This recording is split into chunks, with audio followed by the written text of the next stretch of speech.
Shalom, salam sejahtera buat kita semua. Hidup Yesus, hidup Yesus, Yesus hidup. Para pemimpin dunia ini silih berganti, datang dan pergi. Mereka semua mempunyai batu nisan. Tetapi Yesus Kristus, Dia hidup untuk selama-lamanya, bahkan kekal, tidak ada batasan waktu. Nama saya Paul Repi. Saya berterima kasih kepada program atau acara Voice of Life, di mana saya boleh diberikan kesempatan untuk memberitakan kebenaran firman Allah.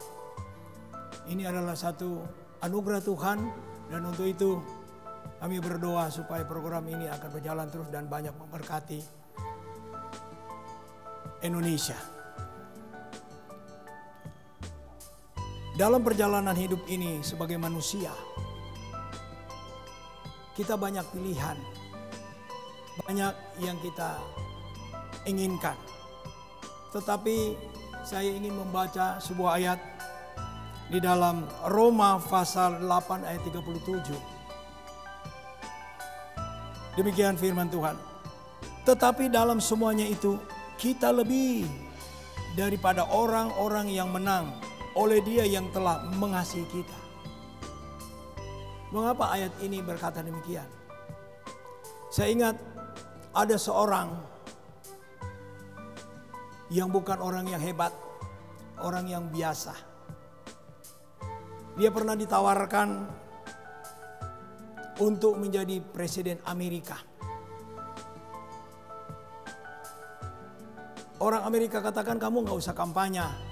Dua partai yang besar yang ada di Amerika akan mendukung kamu kalau kamu mencalonkan diri menjadi presiden Amerika.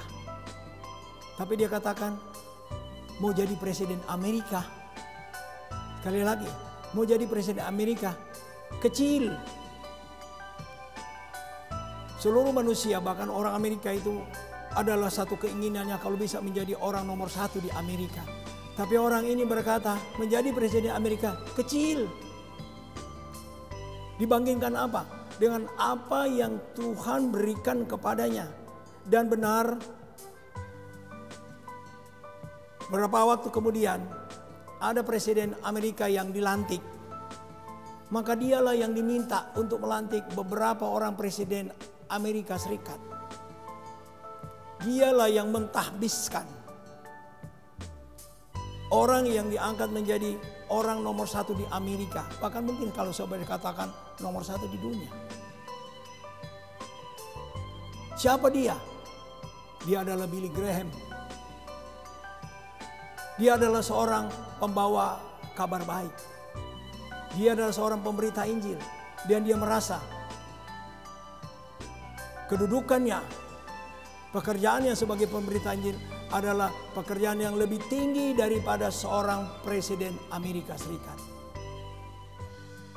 Inilah yang ayat katakan di dalam Roma 8 ayat 37. Tetapi dalam semuanya kita lebih daripada orang-orang yang menang oleh Dia yang telah mengasihi kita. Hamba Tuhan ini meninggal dalam usia 1 abad. 100 tahun dia bisa capai. Dia merasa bangga. Meskipun dia bukan pernah menjadi presiden Amerika. Tetapi dengan tugasnya sebagai pemberita Injil, dia merasa itu adalah satu kehormatan yang sangat tinggi. Yang diberikan bukan oleh dunia ini, tapi diberikan oleh Allah. Nah, kita melihat, kita melihat saat ini, kita kenal ada namanya generasi Z, ya, di mana orang-orang juga yang ada di dalam generasi ini saat ini ada di lingkungan istana Presiden Republik Indonesia. Ini generasi ini ada, dan mereka adalah orang-orang yang hebat, ya, orang-orang yang berusia antara 14 sampai 24 tahun, atau boleh juga generasi yang berikut adalah generasi milenial. Ada generasi di atas 24 ya. Kemudian ada lagi dikatakan generasi emas. Benar, itu benar. Generasi inilah generasi yang akan punya masa depan, yang akan memimpin bangsa Indonesia. Ya. Mereka adalah orang-orang yang diberikan kesempatan untuk menjadi pemimpin Indonesia di kemudian hari. Tetapi ada yang saya ingin sampaikan. Ya. Ada satu generasi di atas generasi emas. Ya. Ada satu generasi yang di atas generasi emas. Kalau saya boleh katakan itu adalah generasi berlian. Ya. Kalau hotel, orang suka bilang, kamu kalau pergi ke satu daerah, nginep di hotel bintang berapa? Diukur dulu.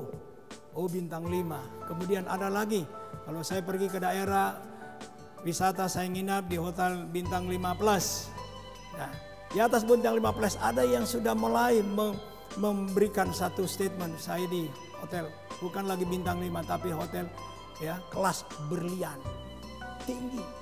Dan inilah yang saya ingin sampaikan kepada generasi yang ada, termasuk generasi kita juga yang ada saat ini ya. Siapa mereka yang dikatakan generasi berlian? Adalah generasi yang mau pergi beritakan kabar baik. Saat ini pemerintah kami kebingungan untuk menutup berita-berita bohong, berita palsu, berita hoax yang ada. Dan satu-satunya cara untuk kita melawan itu kita beritakan kabar baik. Kabar yang benar. Tidak mengada-ada. Nah, inilah caranya. Dan kita bangsa ini memerlukan orang-orang yang seperti ini. Ya. Orang-orang yang dapat melakukan sesuatu yang dapat mencerdaskan bangsa Indonesia. Yaitu pergi beritakan hal yang baik. Nah, kita ingin baca di dalam Markus pasal yang ke 16 ayat yang ke 15-16 dia berkata demikian. Lalu ia berkata kepada mereka, pergilah ke seluruh dunia, beritakanlah Injil kepada segala makhluk. Beritakan Injil kepada segala makhluk. Apakah Injil itu? Injil itu adalah kabar baik, kabar pertobatan, kabar keselamatan. Dan ini yang ditunggu oleh setiap manusia yang ada di kolong langit ini. Dan ketika kita disuruh pergi, Tuhan tidak membiarkan kita pergi dengan tangan yang hampa, tangan yang kosong. Tetapi kalau kita baca di dalam Alkitab, di dalam Matius pasal yang ke-20, ayat yang ke-9 sampai 16, Matius pasal 20 ayat 9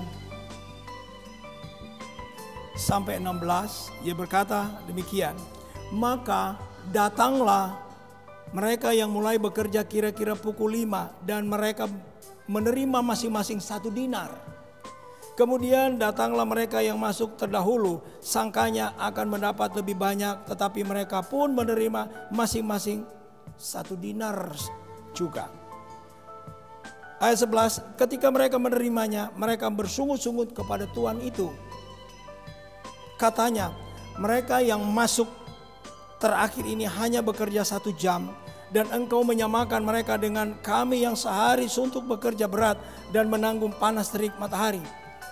Tetapi tuan itu menjawab seorang dari mereka, saudara, aku tidak berlaku tidak adil terhadap engkau. Bukankah kita telah sepakat sedinar sehari? Ambillah bagianmu dan pergilah. Aku mau memberikan kepada orang yang masuk terakhir ini sama seperti kepadamu. Ayat 15. Tetapi aku bebas mempergunakan milikku menurut kehendak hatiku. Atau iri hatikah engkau karena aku murah hati? Ayat 16. Demikianlah orang yang terakhir akan menjadi yang terdahulu, dan yang terdahulu akan menjadi yang terakhir. Nah, ini ada satu kisah yang ditulis dalam kitab Injil Markus. Ada seorang pemilik kebun anggur. Dia keluar pagi-pagi jam 6. Dia pergi cari pekerja untuk kebun anggurnya. Setelah dia keluar, dia lihat belum cukup lagi pekerja itu untuk bekerja di kebun anggurnya. Dia keluar lagi jam 9. Dia cari pekerja untuk bekerja di kebun anggurnya. Ternyata masih kurang pekerja yang akan bekerja di kebun anggurnya. Dia keluar lagi, dia cari orang pada jam 12 untuk cari pekerja yang akan bekerja di kebun anggurnya. Belum cukup. Dia keluar lagi jam 3 petang untuk cari orang untuk bekerja di kebun anggurnya. Belum cukup. Dia keluar lagi pada waktu jam 5 untuk mencari orang bekerja pada kebun anggurnya. Dan ketika genap 1 hari penuh, Tuan ini memanggil semua yang bekerja. Ya. Tetapi ketika dia mau memberikan upah, dia memanggil orang yang bekerja pada jam 5. Lalu dia memberikan upah langsung kepada orang yang bekerja pada jam 5 1 dinar. Nah, ketika dia memberikan upah ini, ada yang protes. Tuhan, saya bekerja dari jam 6. Sehari suntuk, panas terik luar biasa saya alami. Tetapi kenapa saya dibayar belakangan dan saya juga hanya 1 dinar? Tapi Tuhan kebun ini katakan, itu adalah hak saya. Saya menentukan, kita kan sudah sepakat 1 hari 1 dinar. Dan kalau saya membayar lebih dahulu kepada orang yang bekerja pada jam 5, itu adalah hak saya. Kamu tidak bisa akan memprotes. Kamu tidak bisa akan menghalangi karena itu uang saya, maunya saya. Nah, kita melihat dalam kisah ini bagaimana orang-orang yang dipanggil pada jam 5 bekerja 1 jam dan dia diberikan fasilitas yang luar biasa hebatnya. Mereka yang bekerja dari jam 6, jam 9, jam 12, jam 3 tuh mereka tidak bisa mendapat fasilitas seperti yang didapatkan oleh mereka yang bekerja dipanggil pada jam 5 sore. Nah, saya boleh bertanya, siapakah kira-kira mereka yang dipanggil oleh pemilik kebun anggur itu yang bekerja pada jam 5 sore? Siapakah yang mendapatkan kesempatan yang paling hebat, yang dikatakan generasi yang paling mulia, paling hebat? Ya, itu adalah generasi saudara dan saya. Kita hidup di akhir zaman ini. Kita hanya bekerja 1 jam. Generasi-generasi yang sebelum kita, mereka ini pada zaman yang kita kenal, pada zaman Alkitab ini ditulis, ini masih dikatakan zaman kuda gigit besi. Orang masih pakai jalan kaki, pakai unta, pakai kuda. Gak ada mengenal pesawat, gak ada mengenai helikopter, nggak ada mengenal hal-hal yang modern. Tetapi generasi kita saat ini, kita diberikan satu fasilitas yang luar biasa. Kita bisa bergerak dari satu tempat ya.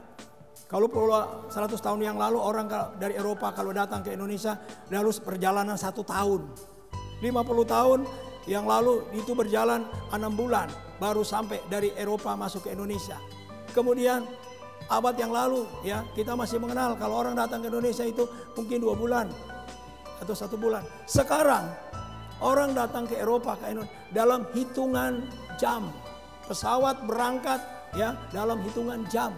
Dan lebih hebat lagi teknologi modern untuk melakukan perjanjian dagang atau bisnis, nggak seperti dulu mesti kirim surat lewat pesawat, dikirim pakai pos. Sekarang melalui HP yang ada di tangan kita, kita bisa berkomunikasi dengan manusia di belahan dunia manapun.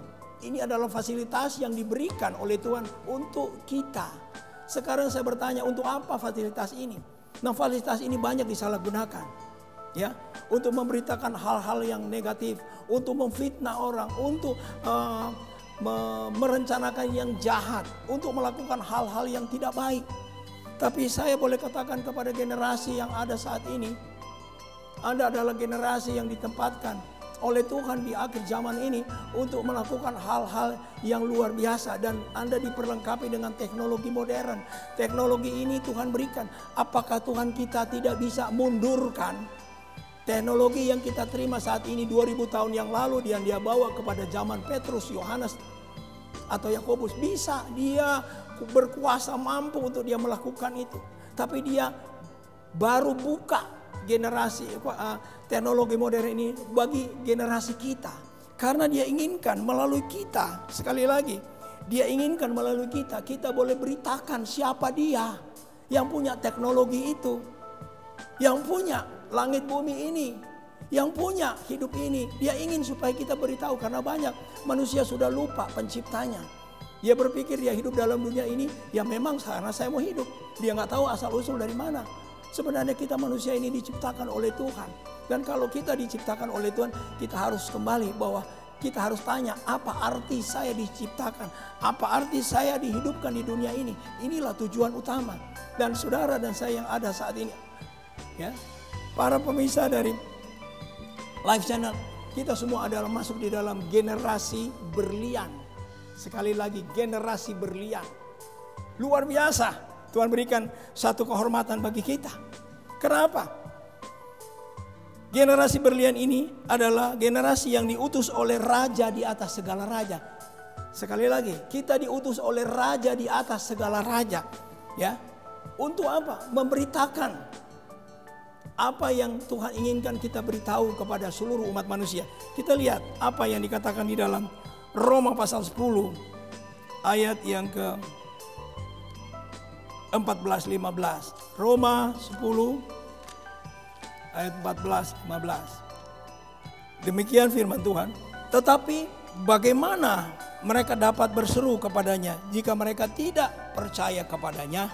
Bagaimana mereka dapat percaya kepadanya jika mereka tidak mendengar tentang Dia? Bagaimana mereka mendengar tentang Dia jika tidak ada yang memberitakannya? Ayat 15. Dan bagaimana mereka dapat memberitakannya jika mereka tidak diutus? Seperti ada tertulis, betapa indahnya kedatangan mereka yang membawa kabar baik. Ini yang ditunggu oleh Tuhan, generasi yang membawa kabar baik. Dimanapun Anda berada, rubah mindset pikiran Anda. Kalau ada kata-kata hoax, kata-kata fitnah, kata-kata bohong, kata-kata yang menyudutkan orang lain, biarlah kita rubah, ya, dengan berpikir positif dan kita menyampaikan kabar yang baik. Kalau ada pertentangan, kita menjadi pendamai. Kalau ada pertikaian, kita adakan satu komunikasi yang baik supaya pertikaian itu bisa dibereskan. Kita diutus sekali lagi untuk melakukan hal yang seperti ini. Memberitakan kabar baik, kabar keselamatan. Karena yang mengutus kita adalah Tuhan sendiri. Dia tempatkan kita sebagai generasi terhormat. Sekali lagi, generasi terhormat yang ditempatkan pada abad ini. Kalau tadi dikatakan generasi Set, ya generasi ini sudah generasi terakhir.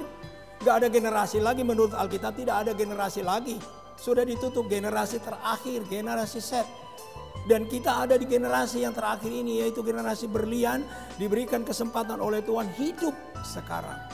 Dan kita harus tanya, apa arti saya hidup?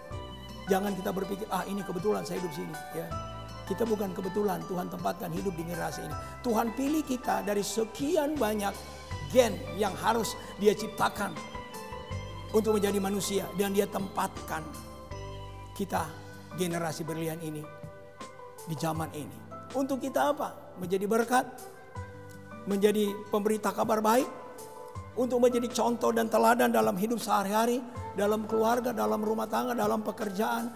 Kita harus menjadi garam dan terang. Kata-kata kita harus diurapi, harus mempunyai garam, sehingga bukan asbun. Ini adalah hal yang Tuhan inginkan dalam generasi berlian ini. Kita berpikir untuk kebaikan orang lain, bukan hanya untuk pikirkan kebaikan kita. Kita harus berpikir untuk kebaikan orang lain. Karena di luar sana mereka sedang dalam keadaan lapar. Mereka sedang dalam keadaan haus. Mereka sedang menunggu siapa yang akan memberi mereka makan. Kita lihat di dalam Yesaya pasal yang ke-21. Yesaya 21.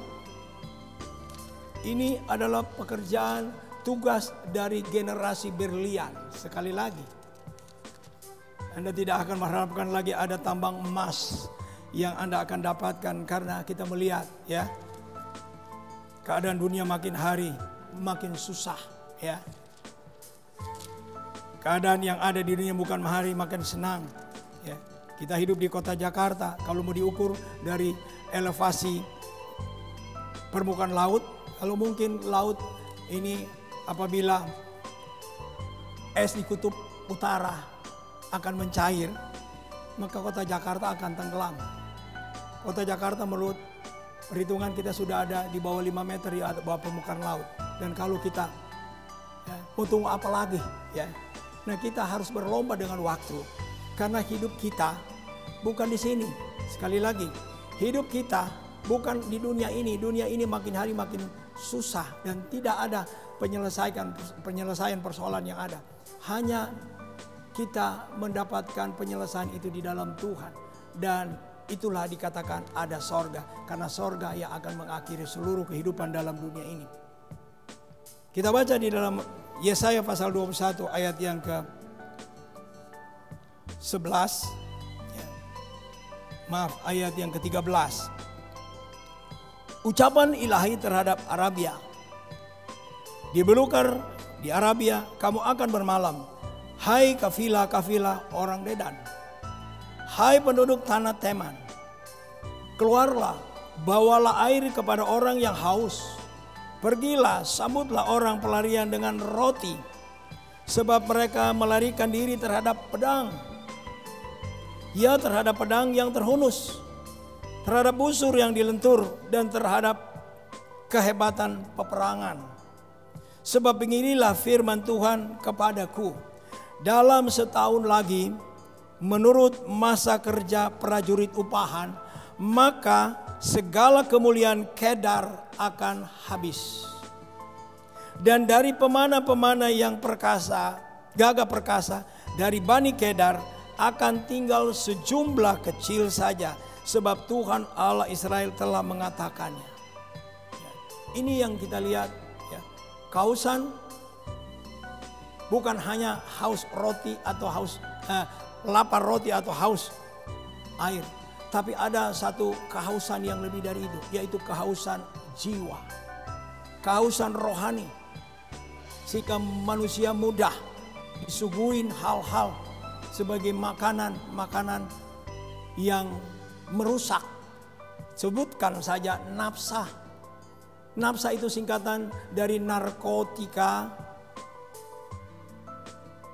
alkohol, psikotropika, zat adiktif, atau rokok. Ini adalah bentuk kepalsuan daripada setan yang mau ditawarkan kepada manusia. Sehingga kalau mereka mendapatkan itu, seolah-olah mereka boleh mendapatkan satu ketenangan dalam hidupnya. Tapi sebenarnya tidak. Para konsumsi narkoba bertobat, tinggalkan hidup yang gak benar itu, karena bikin susah negara, bikin susah banyak orang, bikin susah keluargamu, bikin susah dirimu sendiri. Anda adalah generasi terhormat, generasi yang luar biasa, yang akan dipakai oleh Tuhan menjadi orang-orang yang hebat. Jangan Anda terpengaruh dengan narkotika, karena itu adalah pembohongan besar. Kelihatan di sorga, tapi setelah sadar bukan ada di sorga, tapi ada di kantor polisi, atau ada di kubur, atau ada di rumah sakit. Anda adalah orang yang terhormat, yang tertempatkan di dunia ini untuk menjadi orang-orang yang memberkati, bukan hanya untuk menerima, tapi akan memberi. Dan inilah pesan yang kami ingin sampaikan. Generasi Anda adalah generasi yang luar biasa. Gunakan kesempatan yang Anda diberikan oleh Tuhan untuk menjadi terang di tengah kegelapan dunia ini yang akan membawa kehancuran hidup manusia. Saya berdoa untuk para pemirsa live channel pada saat ini. Bapa Sorga, kami ucap syukur acara ini kami sudah lakukan Dan kami berdoa biarlah Tuhan akan memberkati para kru yang sudah bekerja untuk terjadinya acara ini. Tuhan memberkati keluarga mereka, pekerjaan mereka, kesehatan mereka. Hamba-Mu berdoa kiranya sukacita, damai, sejahtera Allah akan diterima oleh para pendengar atau pemirsa live channel pada saat ini. Terpujilah nama-Mu, dalam nama Yesus Kristus kami sudah berdoa. Amin.